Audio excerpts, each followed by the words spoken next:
This podcast is brought to you by RAMM Horse Fencing and Stalls, the one-stop shop for your horse farm. Thank you for listening to Late Night Riders Episode 9. I'm your host, Kristen Foles, filling in for my daughter, Gretchen. Today we sat down with Pat Turpening. She is a Masterson Method Certified Practitioner, along with my mom, Debbie, and Trevor. Trevor, can you tell me your favorite part of today? Yeah, so she talks about a lot of interesting stuff, which me personally, I never would have thought a horse would go through or would need. But one part that really stuck out to me was how she said there was a part where she went into detail about certain parts of the horse where just to get the muscles to relax and get the pressure in there, and how she can get her hands into certain pivot points. And I totally related to that, because I was I'm not a horse myself, but just points of that, when I would go get a massage, when they would go behind my shoulder blades, it's just it's just a relief and you feel so good. So I thought it was a really well episode this time. So I did too. And I felt what she was talking about with the just commonalities or nothing, things that aren't common in certain breeds, or questions that I had that she cleared up for me, and my understanding of why it would be so important to have this done for your horse, how it's going to help you as the rider or the driver of your horse, and you in general.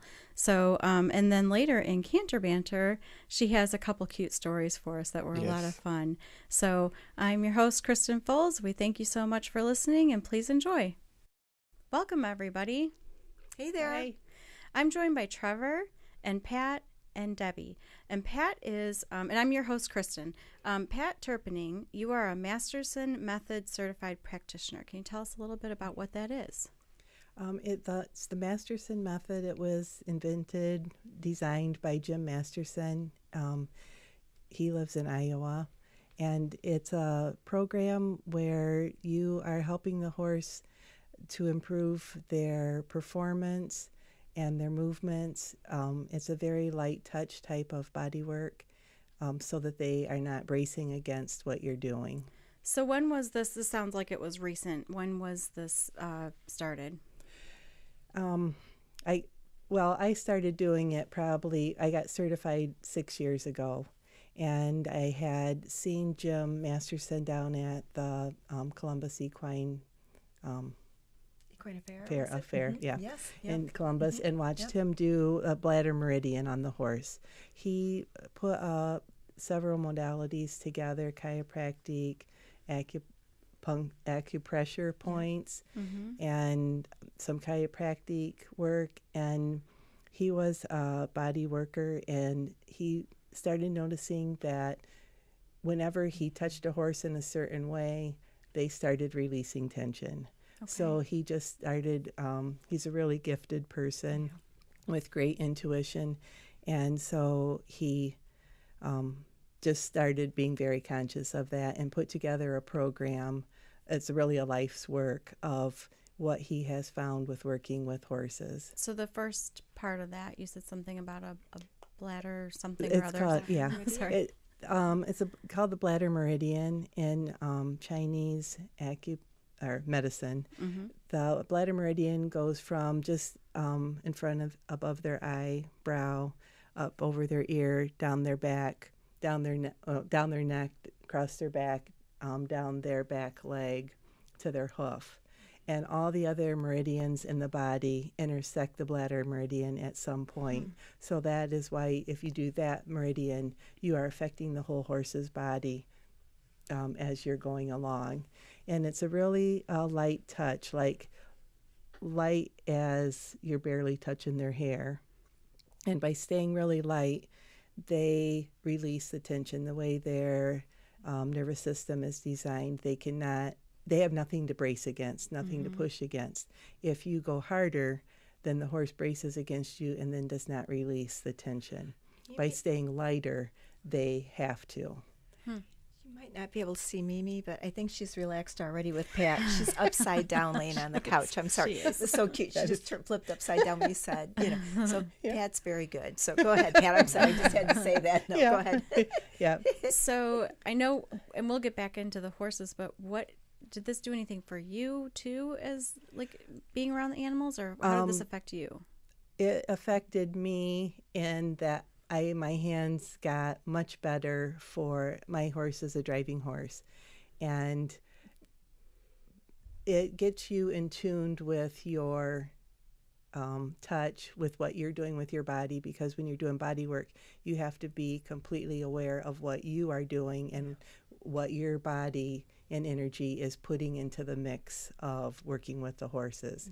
Mm-hmm. So when you are going along on the horse, it's so light, but you are feeling tiny little movements of energy underneath their skin. Mm-hmm. And as you get better and better at feeling that, then when you get in the saddle, get in the car, or holding the reins, you become so much more aware of, I'm hanging on him, I pulled too tight, he's bracing against me, what if I loosen up just a little bit? Oh, he moves easier. Yeah. And you keep getting lighter and lighter until you're just really using your hands really as a guide, and you're putting no muscle into the workout at all. And you can tell people who are hanging on their horse more and not letting go, because right between their jaw and their cervical vertebrae, their atlas, they develop muscles. Okay. And it starts to bulge. If that that tension has left that area, then there's a really dramatic indentation. And you can so the horse is building that up. So this is my thing. If the horse is building up those muscles because the rider is hanging on them, and then you're asking them to be collected, well, they have just been building muscles exactly where you're now asking them to break at the pole, be light and flexible, but you've been hanging on them. So how can they do both? And then it changes their whole muscling. My horse's neck has changed 100% since I started doing body work, and I improved myself. I always think going to one of the Masterson 2-day seminars, which is what you do for the first experience of training, was the best money I ever spent on my horse, was by improving myself. It's ridiculously powerful. Cool. So can you tell us a little bit about your horse? Only a little. You can tell us as much as you want. Okay, He's very special. He is. His name is Ultra's Executive Order, and his barn name is Eeyore. Kind of take a few letters out of each one, because he's both. He's all chargy, a show horse, saddle seat, pleasure driving, classic pleasure driving horse, and stallion. He's a stallion. I got him at the end of his 2-year-old year, and he just turned 20. So we have spent a lot of time together. Once I figured it up, how many miles we have gone, and I think we have driven out to California and back in my 2-wheeled cart. That's very cool. And, comparison. Very cool. But he loves body work. Horses love the body work. And they get relaxed. Yeah. And the way they move is totally changes, because we do not realize how much we have built up the wrong muscles, even if we think we're building up the right muscles, and it affects how they move. A lot in the hips, a lot in the neck. I was going to say, wouldn't it affect their balance? Would it help with that? Well, it affects their stride, because as the muscles get tighter, then they are going to get a little bit choppier, and their flexibility for their neck, but they get all that tension built up in their shoulder muscle, around their scapula. If you can release that tension around their scapula, since that's all held in place by muscles, then they move so much more fluidly, freer, and freer, and they're happy and they're doing their job, and it's just really amazing. And while you're doing the body work, they give you all signs. Like, so you're always watching them and reading their body language. And that's the other benefit.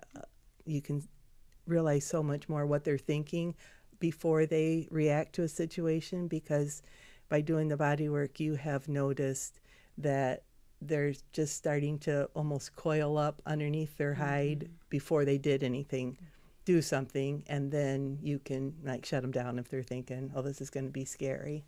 And then they trust you more because you were just very in tune with them.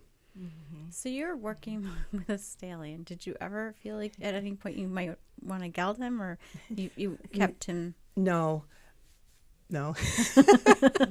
He has always had very good manners. He was taught good manners right from the start, and he taught me very quickly to be in charge, because he would always be, testing, am I in charge today or are you? And I luckily always kept saying me and he would give me the benefit of the doubt. So he has, of course, I know he's a stallion, so of course I'm going to be looking out for his best interest. It's kind of like with kids, set them up for success. Don't walk him right alongside of a mare, or never let him get away with reacting to mares. Always when he is on the lead line or in harness, it's business, it's work, and he is not to be interacting with any other horse. I'm the only woman in his life at that point. It almost sounds like the dogs that they train, when they're in training, they're not allowed to, be with any, like nobody's allowed to pet them or anything. Right. So the same thing for you with that. Right. So he is very in tune to me, and I am to him. So it just keeps it's more and more fun all the time. And I have watched Pat with her horse, and there's a mutual respect for each other. That respect is really great, and he does. You can tell if he's feeling a little good one day or whatever, but Pat just tells him, okay, you can feel good, but back to business. And so it's really well seen with all that she's done with him. So many things. Not only does she do the Masterson method with him, but then also her driving that she does is like nearly every day. I mean, it was nearly every day until just maybe a year ago or so, but it's like it's always consistent, always consistent. And you can just tell from the good work that he's had, the consistency, how well he works and he moves. The Masterson method, though, of things that she's done with him is incredible. I've seen him, just so many different things that have changed with him, just in his looks, even his muscling, just really beautiful. And Pat has also worked on some of our horses, and those horses have just loved it. So I have no idea of all that she does, whatsoever, but she's kind of shown me a few little things that I can do with my horses, which is so nice to do. But when she puts her hand on that horse and just starts to just lightly touch in certain areas, and you start to see this horse's eye twitch or head just start to slowly drop, and just relaxation comes over this horse, you see big things start to happen. And it's one of those things where I had to see it. I had to literally see it to see what was happening. And once I did, I was like, this makes a huge difference. It's a big difference with the horses. So you can see huge differences when you do the Masterson method. I'm jealous of the horses. I'm like, now I want my acupressure. Yeah. That's what it is. I mean, they do relax, and then time after time doing that with them, then I don't want to take the words away from you, but they retain it then? They retain the... They do. Okay. It's kind of like peeling layers off of an onion. You can't get it all taken care of, everything gone the first time, because they can only release so much of that tension in each session. It's a lot for them. So maybe an hour. You just kind of... the first time can be an hour? Yeah. Oh, wow. They're usually an hour-long sessions. Okay. Because I don't... when you're doing it, you just kind of throw the clock away. You're on horse time. Yeah. You're on what they need, and however long it takes, right? And how much they can tolerate. So a horse might, if it's really sore, it's either gonna, well, let loose a lot and then you can keep going, or it's gonna hold on to some of that tension because it knows how to function with those tight muscles. It doesn't know what's gonna happen if it's all relaxed. Will it still be able to function? So you just are reading the horse, what they can tolerate, and I usually continue until they have reached their limit, because then they just like turn a switch when they're done. Okay, I can't take any more, and they walk away from you. It's really neat though, because my horses have, what I've seen with when Pat does this with them, they go in this zone. They just kind of start to zone out kind of, and you can tell they're just enjoying it so much. And like Pat said, them when they're done, they're kind of like, okay, that's it, and they kind of just walk off, but you can tell they're still in the zone. Yeah, they're almost trying to like just enjoy the moment and process what they're feeling. Right. Yes, that you can see it in their eyes. Yes, and the It's way like they move. Type of euphoria, kind of. Real relaxed. Yeah. They just like, they might go and lay down. Like I was working on a lady's horse, and she said, I have never seen this horse lay down. She was a younger horse and all gangly and tall, and lots of white on her and things. And she said, I know she doesn't lay down because she's always clean. So then I did body work on her. She had a lot of tension, and she, the next day I asked the lady, you always ask them what they saw or something, and she said, well, I know she laid down last night because there were spots on both sides of her. And it was so nice. And I, another lady had said, after I worked on her gelding, she said, I've never seen him lay down either. And when I came in this morning, he was laying down, and I fed the other horse and him before he ever got up. And I thought that was a great testimonial for relaxation, and just felt good. And you have seen, like, I know you've been different areas throughout the United States doing this, and then additionally you have worked with horses, be it like show horses or horses that are, I don't know, stiff or just tense, or, I mean, can you tell us a little bit about the horses you've worked with and, what this has helped with? Well, just the flexibility and the range of motion. It's all very subtle, so you're working towards improvement. They don't have to turn their head clear around and touch their tail the first time, but if they were stiff and you work on their scapula, and like first you can't get your fingers underneath their scapula, it's just all that muscling is really, really tight. And as you do different things with their neck, with their poll, with their mouth, now you can get down in 1/4 of an inch. You do other things. You work on their back end. Their back end's attached to their front end. So you work on the back to get to the front, or the front to get to the back if they are so tense that they don't want to relax. They have to be relaxed. So whatever you're doing, you are always trying to make sure that they're staying relaxed. But improving their releasing the tension out of their scapula area, then that helps with their neck. It travels down their back.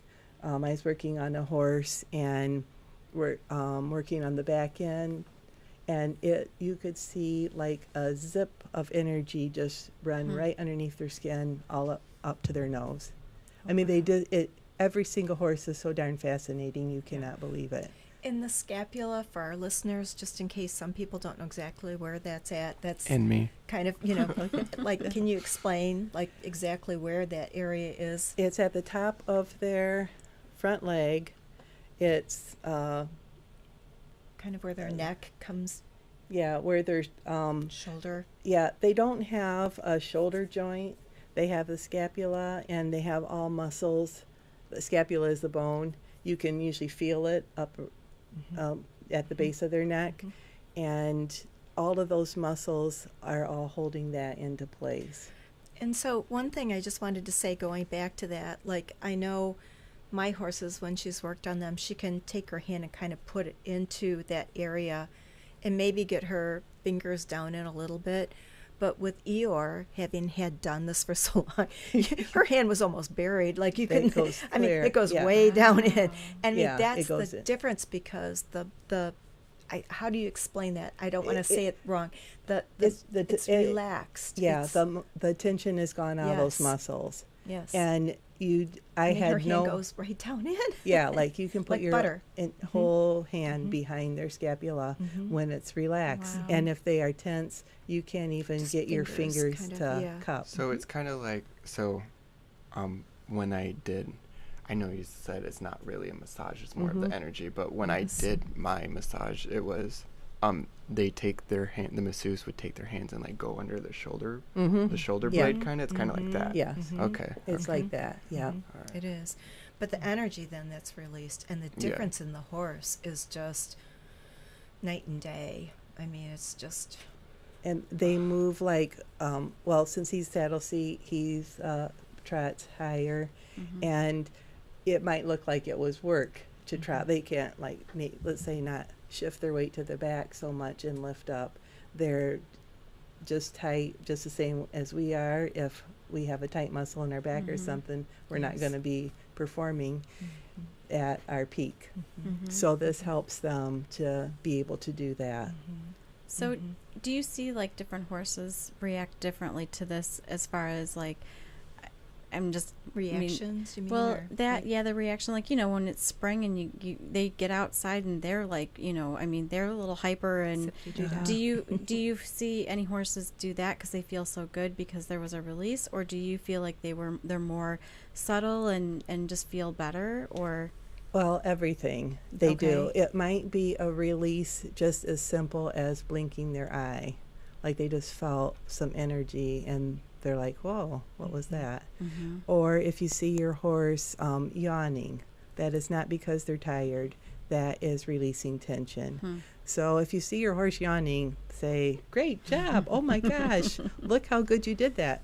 Because that it really does encourage them to do more. And when she says yawning, like, I'm sorry, I said my like Hootie or whatever, he would just yawn and yawn and yawn, his mouth. I mean, we're talking about, and that doesn't always happen, but he would it just felt so good, like the release of Hootie probably needs a lot of releasing. Go ahead. Yeah. But go ahead. Or I didn't mean to interrupt. Shake their head. Okay. That's releasing. They might do a full body shake.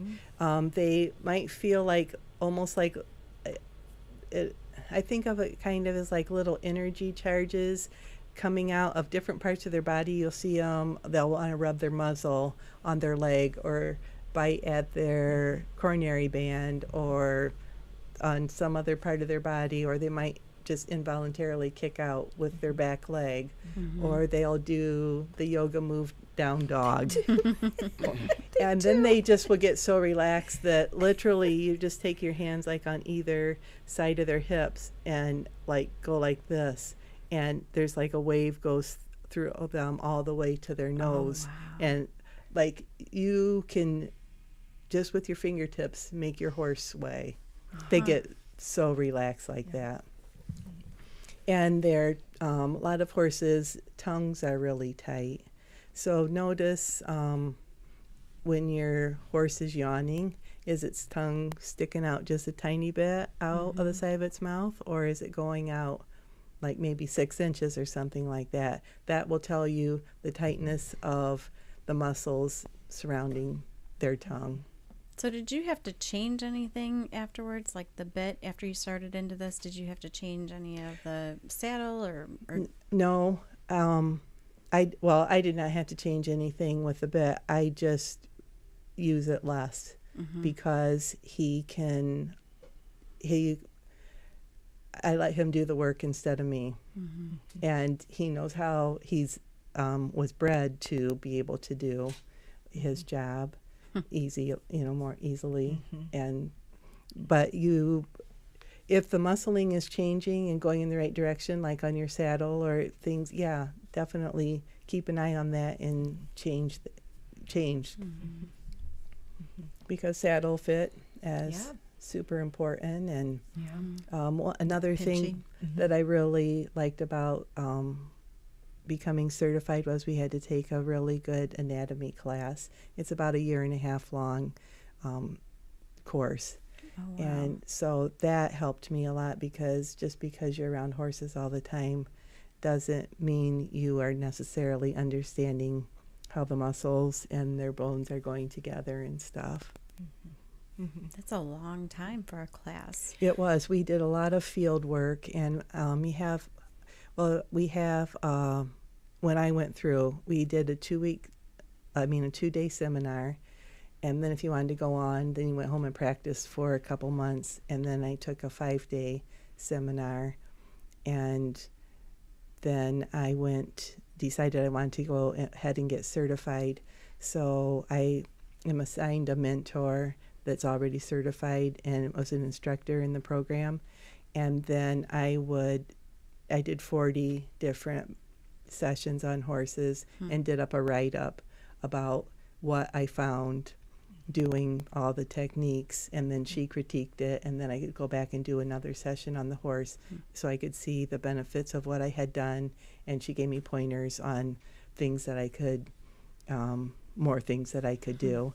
And then after you did all of those sessions, then we went out to Iowa where Jim Masterson lives and had a 3-day testing out weekend. Very cool. So that was super fun too.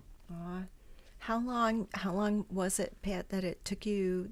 I know, from kind of like beginning to end of your, your class that you had, like your anatomy, and then your work that you did. How long did you work on that before you were actually certified? Then how long? Well, I had taken my first the 2-day. Actually got to do it at the Lexington Horse Park and worked on the reschooling of the thoroughbred horses that were just off the track. So that was a whole new experience for me. And it was also Kentucky Derby weekend. So that was fun. It's really fun to be in fun to be in Kentucky when the Kentucky Derby is happening. Everybody was very happy. And then I went home and worked on my horse. I'm like, how does this stuff work? And he'd be like, what'd you learn?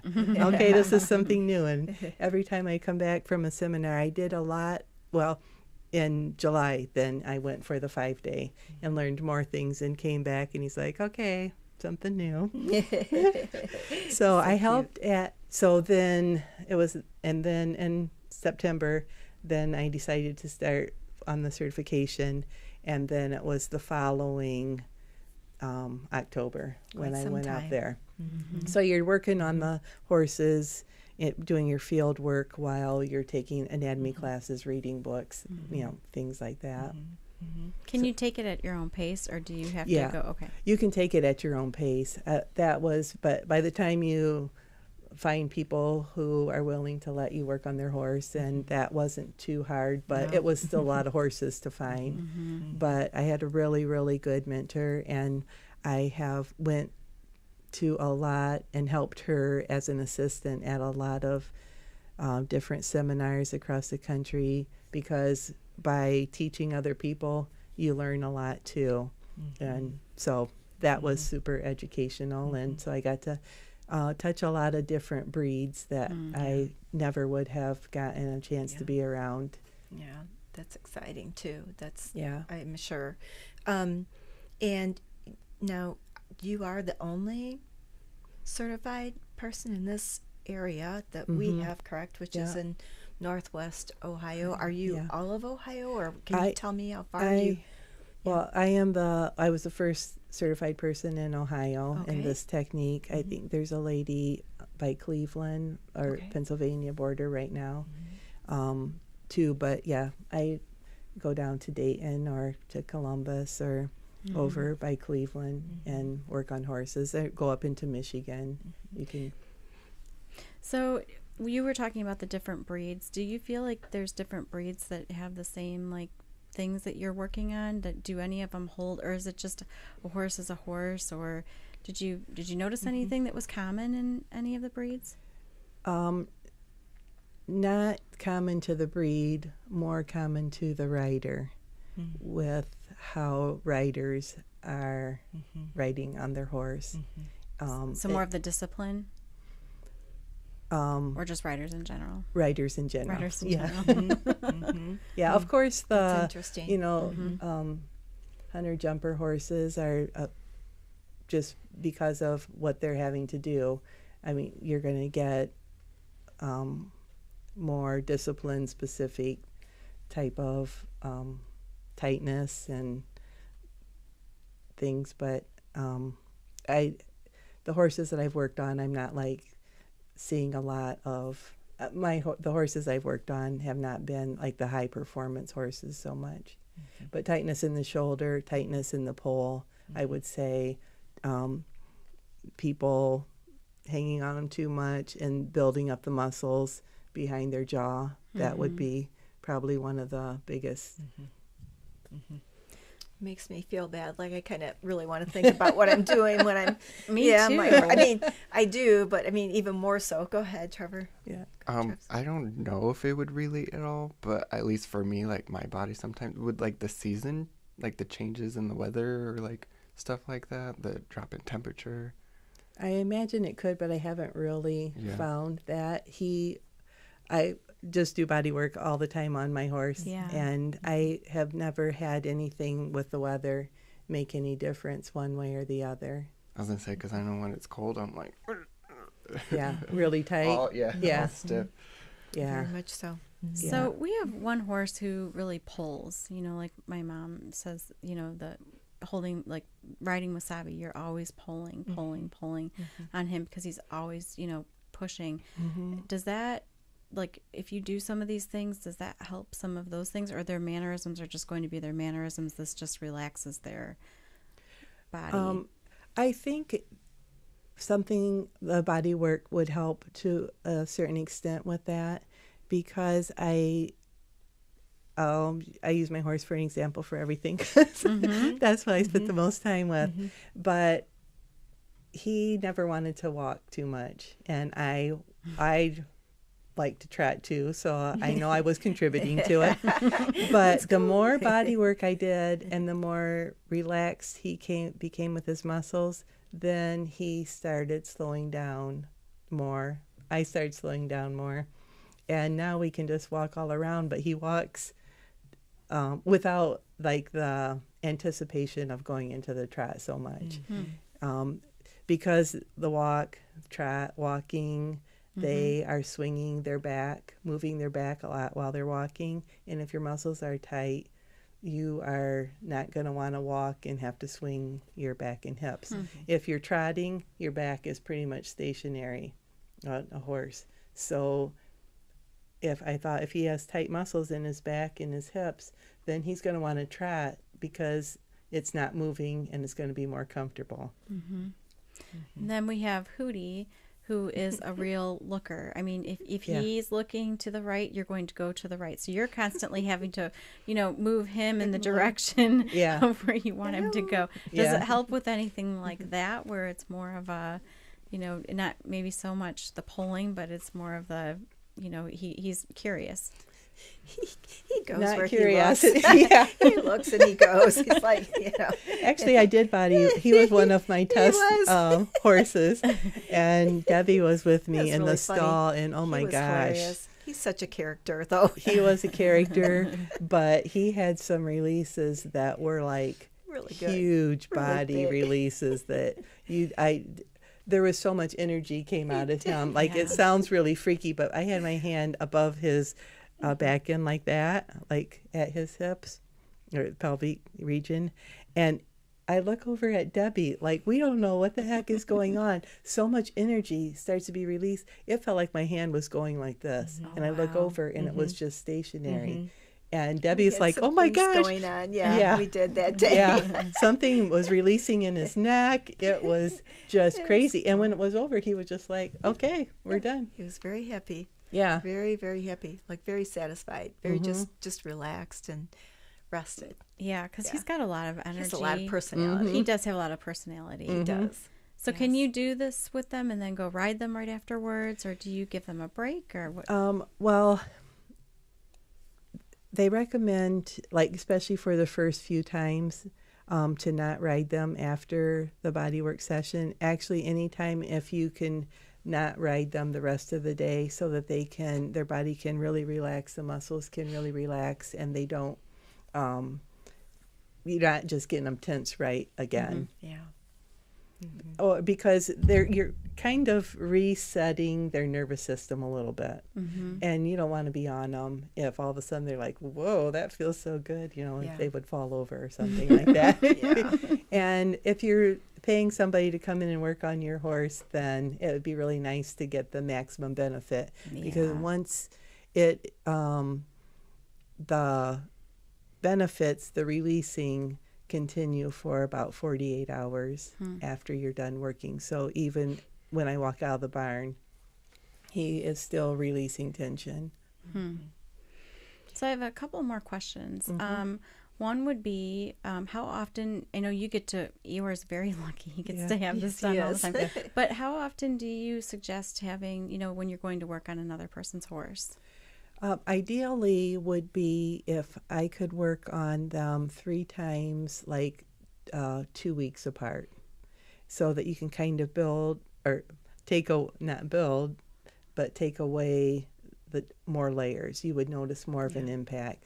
Most people just have you come once and then they get some improvement, but they could really get more improvement if they had you come back like a couple more times, so that you can get deeper, so they can really see the benefits of what you are doing, because it might take a little bit for the average person to realize the difference that you have made. They will see and feel a difference, but you can always go deeper. Usually there is something going on when they would call you out to work on their horse. So having an opportunity to get more work done on them is beneficial. And if are you an instructor yet, or is that? No, I'm not an instructor. Okay. So if somebody wanted to find out about this, then how do they start? If they wanted to have me come, they could give me a call and to do the body work. On the Masterson Method website, there's a list of different seminars that are being presented in different parts of the country and the world. And so you could see if you wanted to take classes yourself, or if you, all of the Masterson Method practitioners are on their website, and by region, by state, and then they list your name and phone number on there. You can just call. But you are on website too, is that, or Facebook? I'm sorry. On Facebook, yes. yeah. And you are listed as what on Facebook then, Pat? Pat Turpening. Okay. Equine Bodywork. Okay. And is your phone number and everything listed there? Yes. Okay. Yeah. All right. Okay. So the website for Masterson, you're on there, and okay. Well, you can get a hold of me a couple different ways. Yeah, seeing is believing, really, and I think you would be impressed if you, wanted to have Pat come out and work with your horse. It's spring is just around the corner for us, so it's a good time to have your horses. If you've been working all winter, that's fine too. But I mean, it's a good time to get your horses into just being relaxed and ready to move back out again. Well, we will be taking a short break, and when we get back, we will go into our next segment, Canter Banter. Thank you, Pat. Okay. Thank you. Our next segment, Canter Banter, is brought to you by RAMM Horse Fencing and Stalls, the one-stop shop for your horse farm. RAMM is family-owned and operated and has been in business for over 30 years. We welcome you to call in and speak with an expert about your next project today at 866-653-8984. Again, that's 866-653-8984. And we're back. And Pat has a couple of really cute stories going through this program that she has. So go ahead, Pat. Okay. Well, I had taken my horse outside to eat some grass, and I had been working on doing body work on him for a couple of years, it seemed like. And he was eating grass, and he heard a sound, and he turned to his right and just looked back like it was like he was looking at something for the first time, and I did not realize that he had not had that flexibility to look at things on the right side until that moment. And it was just kind of I was surprised and I was excited that the body work had done that much for him, that now he had a full range of motion like he was supposed to. He is a driving horse, so he was straight a lot. You don't do a lot of bending and things with the shaft. So it's really kind of funny because it reminds me of this chiropractor that I have found, I don't know, maybe 4 years ago now. And I would drive my daughter down to Kentucky all the time. And, you're constantly back and forth. And the first time after he had adjusted me, I turned and I was like, I can see. And so it sounds very much the same. Yeah. I was really excited about it. Yeah. It feels very magical to be able to move in a way that you had never moved before. Yeah. And so that was just a fun thing. That's pretty cool. And then kind of on the similar vein, a couple of days ago, I put his halter on him. I'm on the left side, and I thought, I'm going to turn him to the right side to take him over to the cross ties. And so I had a hold of his halter, and I was just walking towards the cross tie, and out of the corner of my eye, I see the back end of a horse. And I look, and here he had not moved his feet. He had just curved his neck around in like a big U shape, and he was looking directly at his back end. Oh my goodness. And it was, again, just one of those, you can't believe the flexibility that has been improved with the body work. That is so cute and so much fun. So he's always looking for a new technique for me. Well, I think it's pretty cool you get to work with him all the time. Yeah. He's a pretty special little guy there. So, well, it's been so enjoyable having you here, and thank you so much. Yes, Thank you. Thank you. This was really great. Well, we hope you enjoyed listening to our podcast and encourage you to share with all of your equestrian family and friends. You can tune into Late Night Riders podcast show every Friday night. Each episode will be uploaded exclusively on YouTube, where you can subscribe to our channel to stay up to date with all of our latest shows. Do you have a topic you'd like us to discuss? We want to hear from you. You may email us at podcast@ramfence.com or feel free to leave a comment below. Thank you again for listening.